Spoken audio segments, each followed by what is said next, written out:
nhớ trồng tan thấy trồng này thì cái tiếng này trà đó là trồng phong trồng như trồng mẹ trồng lo sẽ đời lúc xưa nó cũng là cho đó về trong khi mà sinh mình khỏe lòng các bạn nhớ đâu sao đúng nhau là nó nè là cho về nó ở các cô dùng cơn đầu ở các mà chia chia sư xì nhau sắp lời nó trồng mẹ phong như để xem mà nếu hay nhớ trở về tao trồng lại chỉ dù nhỏ chỉ dù tao liều té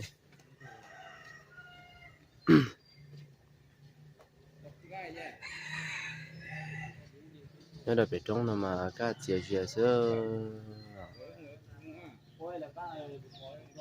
thế hải sống hành động nó lóc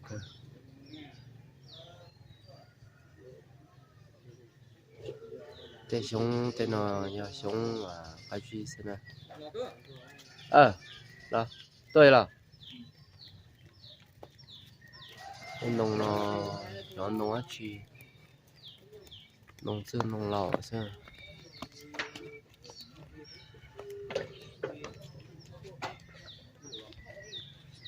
cho cái mù tao kiếm việc nó phải nè sẽ lúc rõ trong khi lúc rõ nó về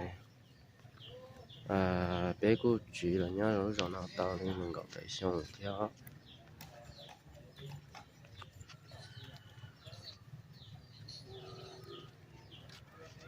cho phải phải nó rong lâu cỡ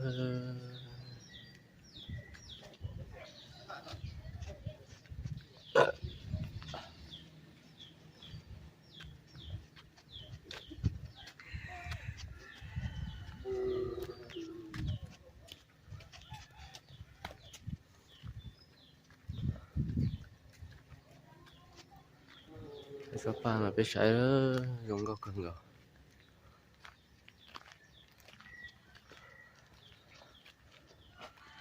đạp bao xưa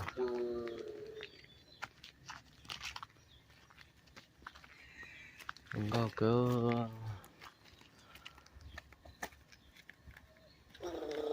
nó phải tết trong nó chẳng mà tết cho phải rong nè chỉ có tiền nó bé hồi trả đấy giờ ba nè rong lâu cần rồi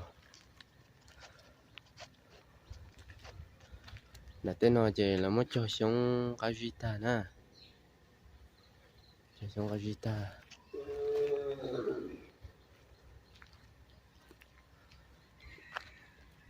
là cho tao năm táo mà chơi không có hở giờ ba nè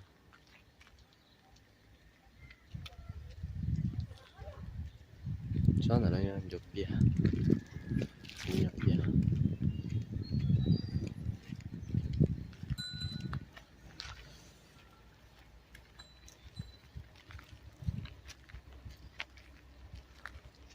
trong sát tụi nó họ rò nó nè họ cứ rò là trống như nào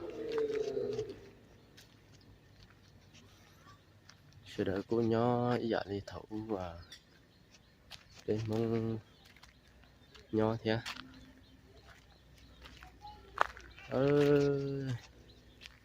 có sẽ gì xưa bây giờ chẳng giờ đã bị ho nói là giảm lúc thật gì nữa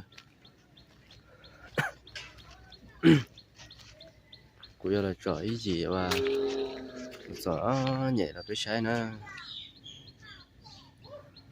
thì nó nè thì nó chơi do của tụi tí lau kia ít chủng mấy phong như bây giờ cái tí chơi cho sợ nhẹ xưa tụi nó chơi do tụi thiết bé nữa nè bé chơi năng vậy mà trâu lăng mà chỉ là tụi y lần xài tụi nó tụi thi bé giờ lên thì họ mua lúc xe lúc cho là chạy họ sòn đời tôi rồi cô nè cô tụi lấy sao tông do chưa bé xa bắp lau sụn sụn ít tuần gì do xa xa ó sụn xa ó bé lau chạy mà đã chỉ là cô họ mà mù gì nữa nè nếu nhớ đơn đợi cô cột trẻ xưa chào khử nó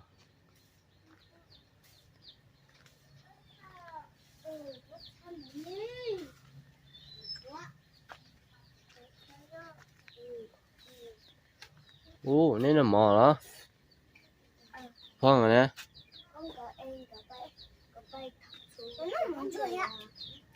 phải phong đi à vâng ông phải phong đi rồi đó ông tháo xuống nó vừa xuống đó chỉ là chỉ là chính ra thay video mê mê xưa ấy lên từ hậu rõ nên nó rồi ở trên nhỏ về tan thơm của nó lên nữa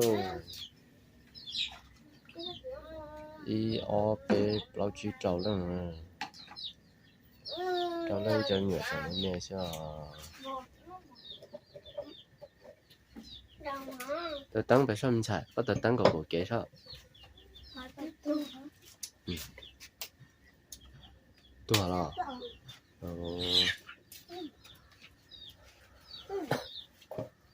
còn mà đây bữa đi bữa đâu bữa lùi thế nào sao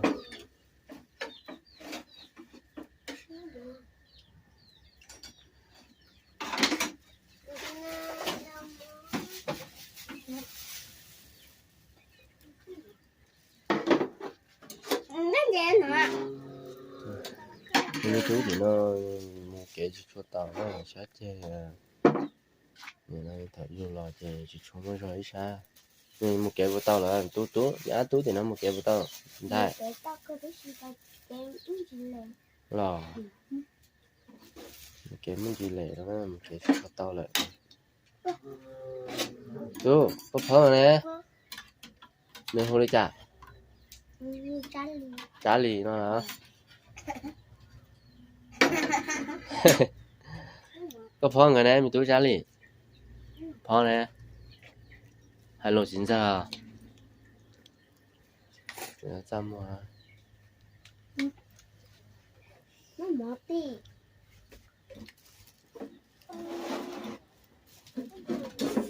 chăm nhiều món là nhớ phải trốn mà lại căng sao luôn nó sẽ lại sẵn nó của tao mò tao rau tao cho dầu nó ha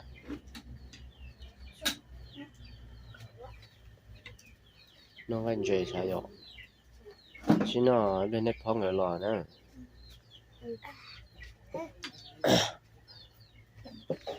của chị nó nhớ là làm trong một chị của ông chị bao cho tiếng nó cho mình nhỏ cho chú cho mình nhỏ chấm đê ha tôi trả đấy nè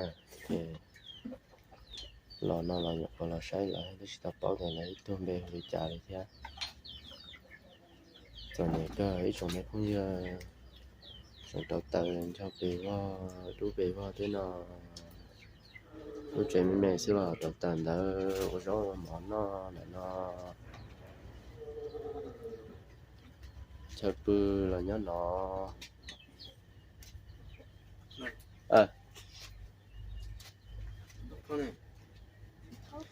sáng đã nó chơi nhiều cái nhiều gì nào là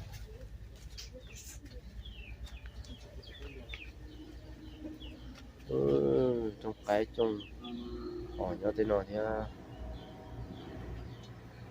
nói hôm nam thì nhớ là cái nào mà chúng mới để xí thế nào cái nào có trưởng tầm cứ một thau còn đã cứ hai thì có thể tôi hôm nam là có chúng mới để xí chỉ tàu thế nào chỉ cho mới để nữa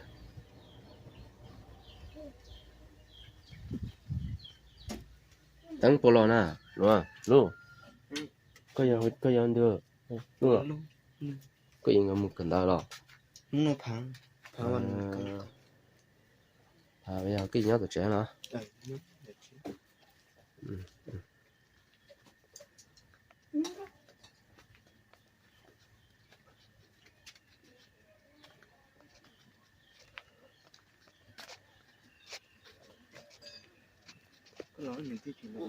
tiếng là chỉ là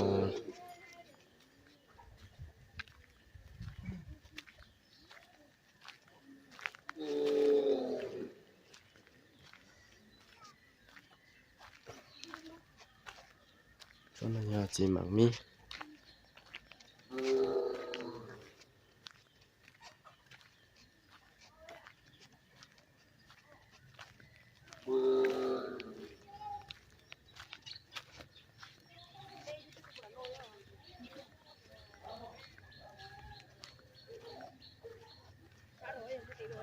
do nó là chuyện do bây giờ thấu xưa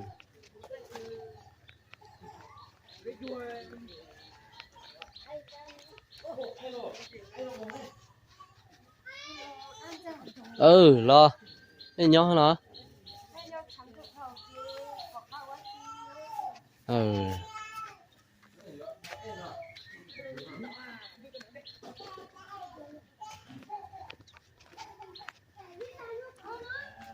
thế là nhớ về nó bên chợ xuân nhẹ nó qua chơi dễ không biết tàu đi nó thế qua chơi dễ chơi ở vòng cái tê thế xưa cho nên nó nhờ thông dư nên đông thông dư thấu mong sợ sợ là cá nè rồi sắm mà chơi lo lên nó cho nên chơi cá tiền mà cậu tới nó cậu xong bó lấy cho nó phải xong bó chả thông dư nào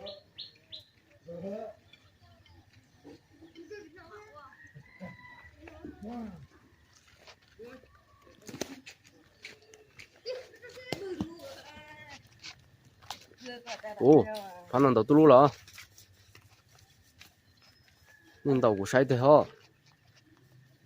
đầu của Thái họ nó đâu muốn America sai sao America làm chạy nên để được xong đầu chứ sao sai chứ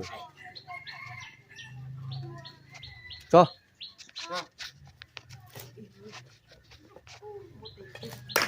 ô cha ta yo ô tụi nó cha ta nữa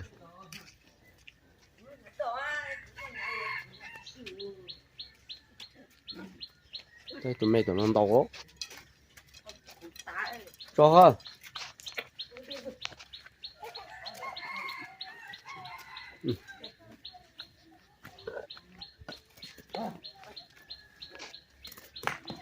ô trâu là chị trâu ô tao hay rong sư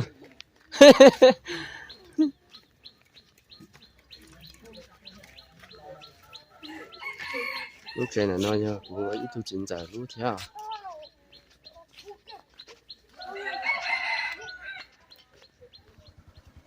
để nó chơi nhá cũng nhẹ thế cũng chỉ tới lúc trên nó lúc tao nó nhá lúc hôm năm lúc đã nhá lúc chơi trong cái lúc chơi nhỏ chơi giờ lúc nó khó khăn rồi rồi nhẹ sẽ ấy trồng không như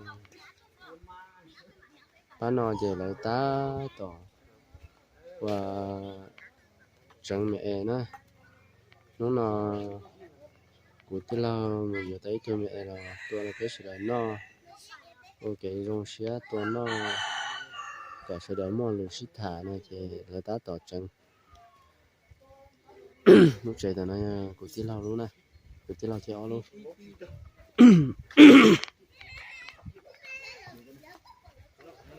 nhớ là phải trống là mà can mà rong đi kia cá chín nó chỉ chiều đó dù xì nhó nè nó để nó trông quá thì nó cay thì vào rồi cho nên dùng quá này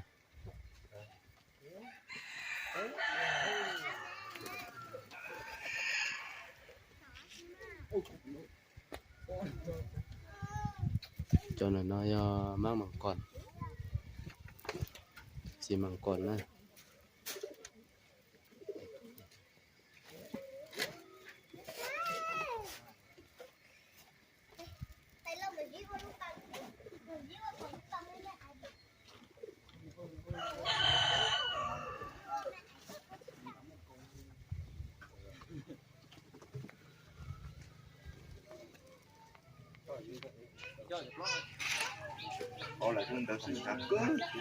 tỏi cho nó sống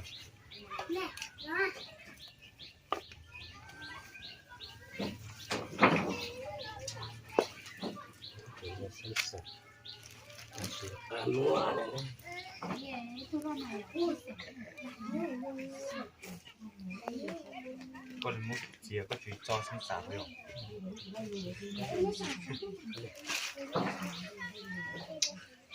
chỉ cho đây mà chỉ là cho nó hai bùa cho nó sẽ chế 有红带有中，这了我蓝用了哟，那我倒蓝用啊，刀哥，那是这好像一起啊，对我蓝用，这是我拿蛇的，用哥，那是做的。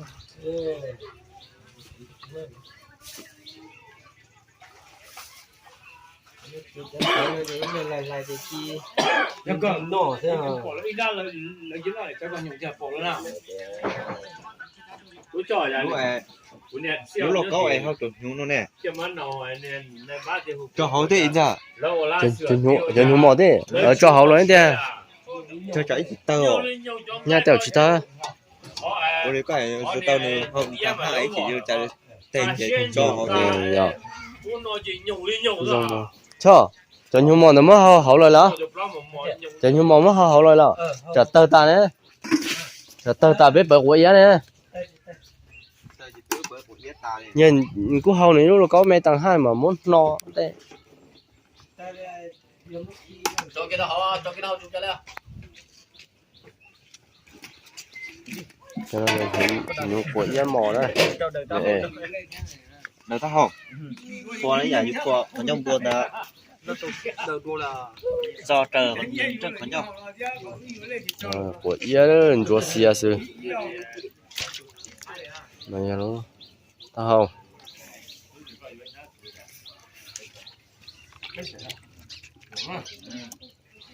Tôi cũng nói tôi chỉ có để làm một người 20 gì nữa ra, cái thằng này.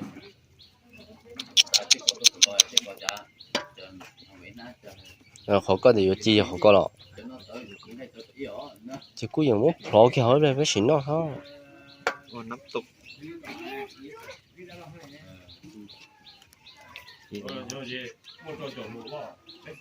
Hào hậu rồi hả nào? Chi thế ba?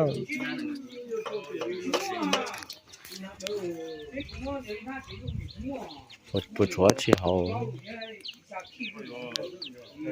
Giờ chi chỉ cũng chó phở rồi, giờ coi rồi, phở nó à ta rồi.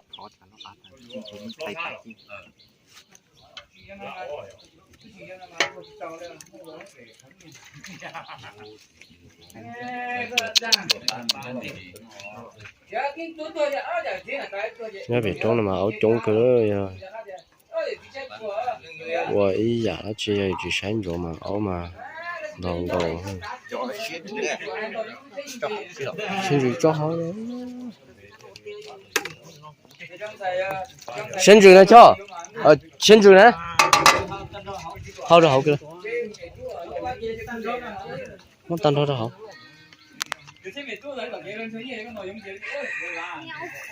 这就撞的要。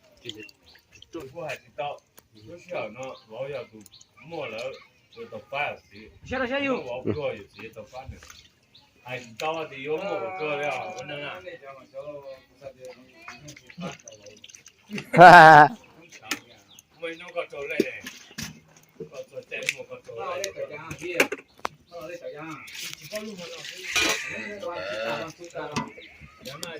lúc mà nó tờ là đi trả đi ha, có không à, lúc mà cái mà trả đi có hay á. Bông chị thằng nông đấy à, nông lấy chỉ. Nó cho tài, ta nói chỉ dùng ăn nông lấy cho cái. Có điều nó chỉ có chỉ có cái rồi chứ, có nó muốn cho chứ bông nó tê rồi. Lúc mà nó không nhiều. Cái nó chạy kia rồi. Tao. Cho nó nhỏ quá bà, cái tàu cái chủ nó nhỏ. Dạ cũng bà được phòng cái toa à, tao không có nha. Cái chuyện nó, cái chuyện có ai tàu na này. Có lấy, cũng làm cái gì cũng một tiếng. Rồi nó này giờ chỉ chạy cả bỏ như, giờ cuộc chiến này chỉ chạy cả. Chiến chạy cũng làm cố kia đi tàu. Bây giờ nó mà lú tàu rồi. Đúng rồi. Cho rồi tao nào.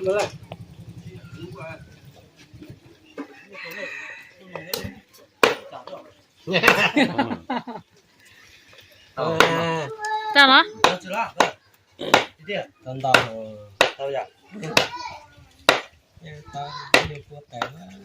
Bột tỏi thế nào? Ôi, bột tỏi tụi nó mê hả? Nó anh nhổ à? Chỉ tao lọt trong thế nào? nhung nhung Sao thằng này lo lắm. Bây giờ cũng được bỏ tôi gia trưởng á. Ủa mà tiểu tế tí mà chữ đi nha. tiêu tế tí lo nhưng mà nói Ủa mà tiểu tế tí mà chữ hả? không Tỏ mà chữ tỏ cho cái thay nó Làm chè không xíu. tỏ mà có một cho cái chiếc được thôi ra rồi. nhưng nói nè lia đi không Ra là bên gì đi đây.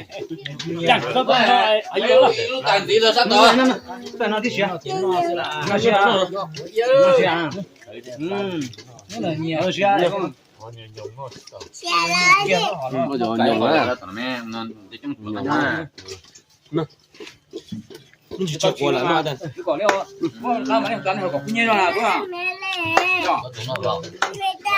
Em cái nó cái ô không? nó là nó có bữa họ bé như thế này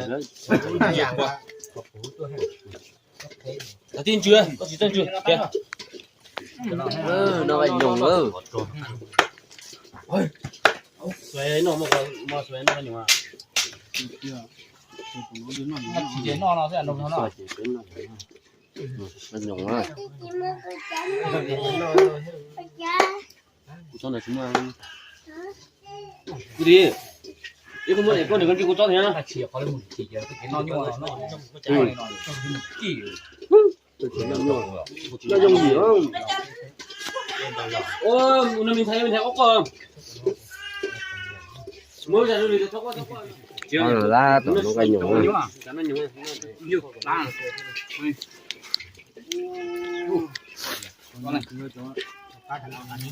bù phú mà thế nhớ Cú nó cho cái tiền chống nó Anh lấy đầu lên đi. Lấy tìm mình thấy đâu. thì cho đi theo thế gì cơ Ý là tới sai đây. cá số đã nhiều rồi chỉ số tu Nói đấy. rồi chỉ số tu Tới rồi đấy. từ sẽ tới nó lên một số Ai dùng chỉ nó mà nó đi. Nó có một trò nó to. Sao đi. thay nó mà chỉ thay cái mà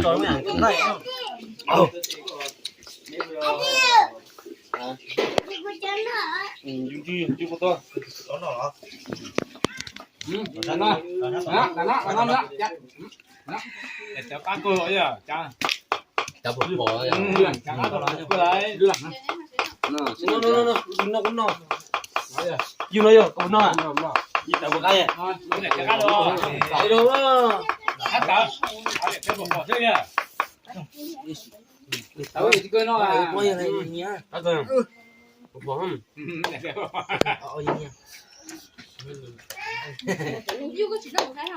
u này tặng ai liền luôn rồi bố cái rồi. tặng ai liền tiệt cá cưng gấu ba nó sẽ chừng khổ lại giống nó sợ tao đứa nó là nhung nó cá cơ ba nó chỉ hùa dùa sư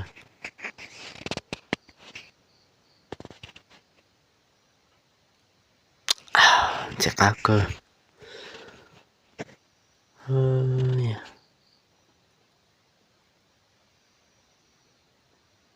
xe theo cho nó dễ dàng cho cứ tiền sẽ được tốt nó ok sẽ nè nó nè cho nó chừng chắc chế rồi dễ biết tôi nó tạo